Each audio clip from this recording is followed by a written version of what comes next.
هغه ګلستان او هغه باغ دومره منور دی چې څومره خلق هم په هغې باندې گفت کړی دی او چا هم په هغې باندې خبرې کړي دي، نو هغه زندګیانې ختمې شوي دي، هغه سیاګانې ختمې شوي دي، هغه لاسونه فنا شوي دي، هغه خبرې ورسره ختمې شوي دي. خو د مدني جانان د ذات اقدس هغه صفات او محاسن هغه هم هغسې لا پاتې دي او هغسې لا جاری دی، هغسې لا شروع دی. دفتر تمام گشت بیابار رسید عمر، ما هم چنا در اول وسط مانده عام. یعنی ورته وایي چې زندګیانې ختم شوي، قلمونه مات شول، خو ای محبوب ستا د وصف ستا د صفت لوصف پورې یو باب هم پوره نشو. په لکونو په کروڑونو په اربونو کتابونه ولیکلی شول، خو بیا هم هر یو مفسر دی، که شارح دی، که سیرت نگار دی، که خطیب دی، که تاریخ دان دی، که مبلغ دی، نو هغه ورته هم دا وایي چې جو کچھ کہا حضور کے شایان شان نہیں. انسان چې سم وایي نو آخر کې هغه مجبور وي هغه دا خبره کوي چې یاره سم ما وویلې دا ما د نبی کریم صلی الله علیه وسلم کما حقه حق ادا نه کړ. لا يمكن الثناء كما كان حقه بعد از خدا بزرگ تو یہ قصہ مختصر. یعنی د نبی کریم صلی الله علیه وسلم هغه عظیم ذات هغه ذات ته چې د هغې مبارک کما حقه حق نه ادا کیږي. ذکر و تعالی حضرت امام اہل سنت امام عشق و محبت امام احمد رضا خان علیہ الرحمت الرحمن فرمائی سرور کہوں کہ مالک و مولا کہوں تجھے، باغ خلیل کا گل زیبا کہوں تجھے، تیرے تو وصف عیب تناہی سے ہے بری، حیران ہوں میرے شان کیا کیا کہوں تجھے، لیکن رضا نے ختم سخن اس پہ کر دیا، خالق کا بندہ خلق آقا کہوں تجھے. آخر الفاظ و تدا ادا کئی چیز پدی خبر باندې ختم سخن قوما چې د خالق د پروردگار عالم بندہ او د مخلوق آقا هغه مدنی جانان صلی اللہ علیہ وآلہ وسلم دے. ذکر و حسان بن ثابت فرمائی ما ان مدحت محمدا بمقالتی. حسان بن ثابت د حضور کرم صلی اللہ علیہ وسلم درباری ناتخانو نو د پیغمبر اسلام صلی اللہ علیہ وسلم په وړاندې به ناتخواني کوله. د هغې د ناتخانۍ یو شعر دی چې ما ان مدحت مقالتی بمحمدا، فرمایي لیکن مدحت مقالتی بمحمد. فرمایي چې زما کوم اشعار دي او زما کوم گفت دی،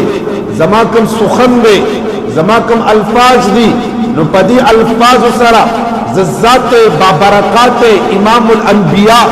دغه چهره بدحا زلف باللیل سینه علم نشرح د کمال او د جمال نه ډکه دا چهره زنستایم کدغه ز استایم نو زب د محبوب مدنی جانان شان او عظمت په باندې چتول نشم، بلکې د مدنی جانان چهره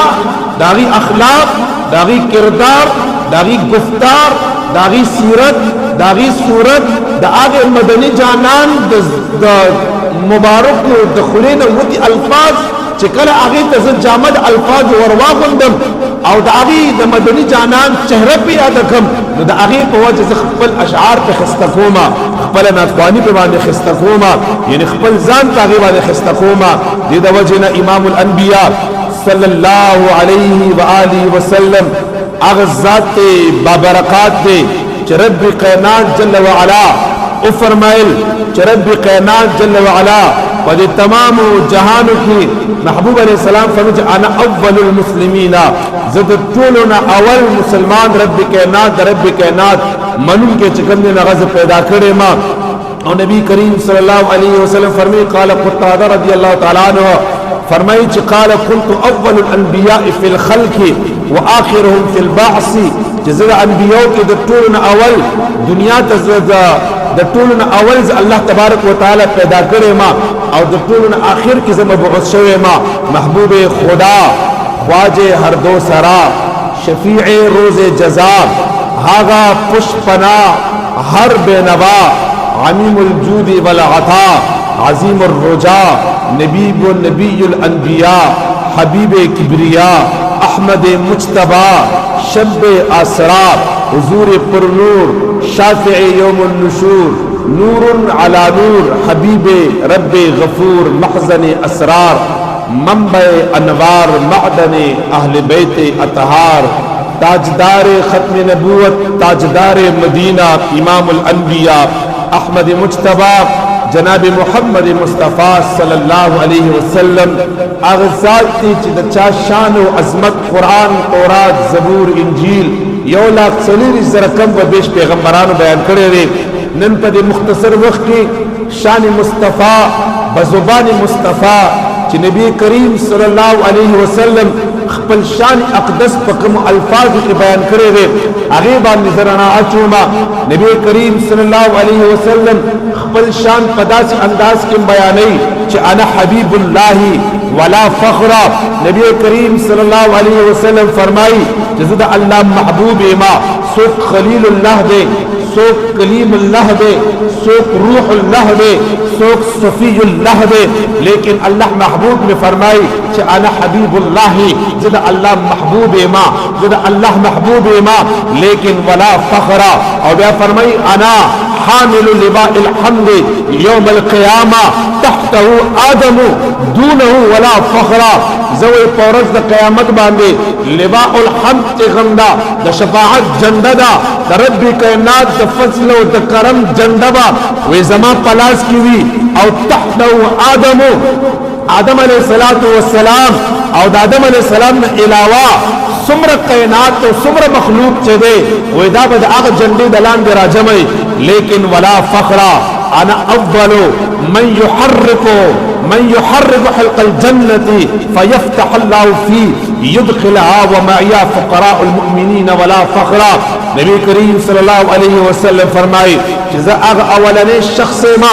اغ اولنے حسنی ما چی دا جنت دروازہ با اول زتکو ما دا جنت دروازہ با اول ما تقلاویگی او زب اول دا جنت تا چی داخلی گم ومعی فقراء المؤمنین او ما سا دا مؤمنان فقراء خلقوی او زب دیبان دے فخر نقوما نبی کریم صلی اللہ علیہ وسلم نے فرمائی دا شان اقدس شان امام الانبیاء نبی کریم صلی اللہ علیہ وسلم مبارک پخپلو الفاظ و پخپلو سنن مبارک کی اگی مبارک فرمائی انا اکرم الاولین والآخرین علی اللہ ولا فخرا نبی کریم صلی اللہ علیہ وسلم فرمائی چیز اولنو خلقو رستنو خلقو ابتدا کی اوسط کی آخر کی اول دا دنیا نا پیدائش دا دنیا نا بعد فنا کیدو دا دنیا نا بعد پا جنتونو کی مورز دا محشر باندی انا اکرم الاولین زد طولن زیاد عزت دار ما رب مال پا انبیاء کی عزت را کرے دے رب را پا رسولوں کی عزت را کرے دے رب را عالم ارواح کی عزت را کرے دے رب را عالم برزخ کی عزت را کرے دے رب را اورد دا محشر میں عزت را کرے دے رب را پا جنت کی عزت را کرے دے آقا فرمی انا اکرم الاولین والآخرین دا مبالغی سی غدا او آغا سی غدا باندے پہ نور نشتے دے رب کائنات جل وعلا دا کائنات و عزت و شرف دا کائنات و کمال و دا کائنات و وصف دا کائنات و محاسن دا کائنات و ہر یو خیر دا کائنات و ہر مرتبہ دا کائنات و ہر کمال دا مدنی جانان پا قدمون کی خستے دے دا مدنی جانان ذات کے دے دا مدنی جانان دا ذات پر خیرات تقسیمی گی ذکر مدنی جانان فرمائی انا اکرم الاولین والآخرین علی اللہ ولا فخرا لیکن پدی تمام چیزوں باندے نبی علیہ السلام فرمائی جیسے پدی باندے فخر ہم نکوما نبی کریم صلی اللہ علیہ وسلم نے فرمائی انا قائد المرسلین ولا فخرا زد کائنات دا ہر یو رسول قائد یما زد ہر یو پیغمبر سردار یما لیکن نبی علیہ السلام فرمائی چی بیا ہم سے پدی باندے فخر نکوما دار خبرہ زمانہ پار دا فخر ندا بلکہ نبی کریم صلی اللہ علیہ وآلہ وسلم مبارک فرمائی کہ نبی کریم صلی اللہ علیہ وسلم تا اللہ رب العزت جل وعلا ہاگا ہر یو کمال ہاگا ہر یو جمال ہاگا ہر یو اخلاق ہاگا ہر یو مرتبات ہاگا ہر یو حسن هغه یو حیو جمال الله رب العزت جل وعلا مدنی جانان ته ورکړی دی چې هر یو پیغمبر کزان لزان لو نبی کریم صلی الله علیه وسلم تا الله تعالی تنها ورکړو انا خاتم النبیین ولا فخر نبی کریم صلی الله علیه وسلم فرمایي چې الله رب العزت جل وعلا ز اخیری پیغمبر جوړ کړي ما اخیری نبی جوړ کړي ما لیکن پدې باندې ز فخر نکوما انا خاتم النبیین لا نبی بعدی ولا امه بعدی ولا شریعت بعدی ولا کتاب بعدی نبی علیہ الصلوۃ والسلام فرمایي چې زمانہ بعد هیڅ یو پیغمبر بل نشتا زمانہ بعد کتاب بل نشتا زمانہ بعد شریعت بل نشتا زمانہ بعد اسلام بل نشتا بس رب کائنات محبوب خپل خپل شان بیانای او خپل عظمت بیانای چې انا خاتم النبیین لا نبی بعدی چې زمانہ بعد هیڅ یو پیغمبر بل نشته دی لہذا مرزایت او چې کوم قادیانیان کوم خبره کوي نو دا رد دا باطل دا نبی کریم صلی الله علیه وسلم د ذات مبارک نبات نزلی نبشتا غیر تشریعی نبشتا ند نبی کریم صلی الله علیه وسلم نبات هیڅ یو تعویل سرا هیڅ یو کیفیت سرا هیڅ یو نوعیت سرا هیڅ یو انداز سرا بل پیغمبر نشتا چې دې تر قیامت پورې هغه امتی د رسول الله صلی الله علیه وسلم دی چاہے عیسی علیہ السلام دی چاہے امام مهدی علیہ السلام دی دا په حیثیت د نبی علیہ السلام راضی دغه د سپاره بوي دغه شریعت بوي دغه اسلام بوي دغه قران بوي او نبی کریم صلی الله علیه وسلم نبوت او رسالت بوي نبی کریم صلی الله علیه و آله وسلم مبارک نے فرمائی انا صدقت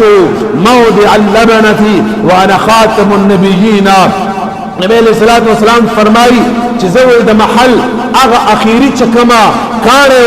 زد هغه کان مکمل کول والے ما لیکن ولا فخر انا اللبنه وانا خاتم النبیین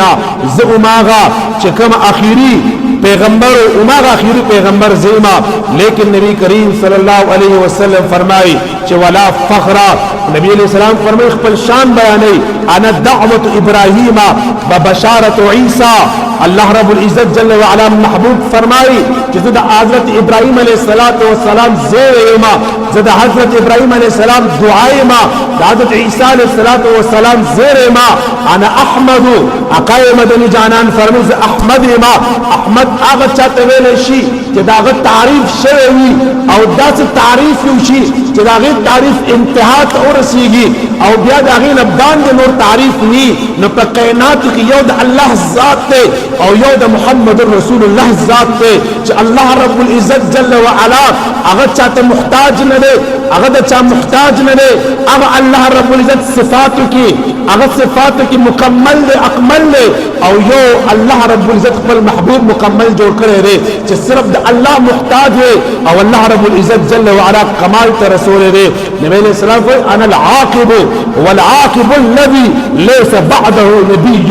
واذا عاقب يما او عاقب ست ویل شي عاقب هغه ته ویل شي چې بیا د هغه نه بعد بل پیغمبر ناراضي بل یو نبی ناراضي بل یو رسول ناراضي بل یو د الله محبوب چني هغه عاقب ما انا اول شافع زد ټول اول چې شفاعت کوون کې کوم حستی دا نو اخلاقا فرمز انا اول شافع ز اول شفاعت کوون کې ما اول مشفع يوم القيامه ولا فخر ز هغه ما چې اول شفاعت کوون کې په ورځ د قیامت زیما او ز هغه ما چې د ټول اول با په ورځ د قیامت باندې زما شفاعت قبول دي شي بلا فخر لیکن بیا نبی کریم صلی الله علیه وسلم مبارک نے فرمائی چې زه په دې باندې فخر نکوما دا دغه عاجزی دا والحبیب الذي ترجى شفاعته لكل حول من الاحوال مقتحم نبی علیہ الصلوۃ والسلام ذات اغه ذات با برکات ته چې د اغه ذات با برکات صفات داغي کمالات داغي جمالات داغي اغا چې کوم رب کائنات جل وعلا انتها په هر کمال کړی دا رب کائنات ور کړی دا انا اول الناس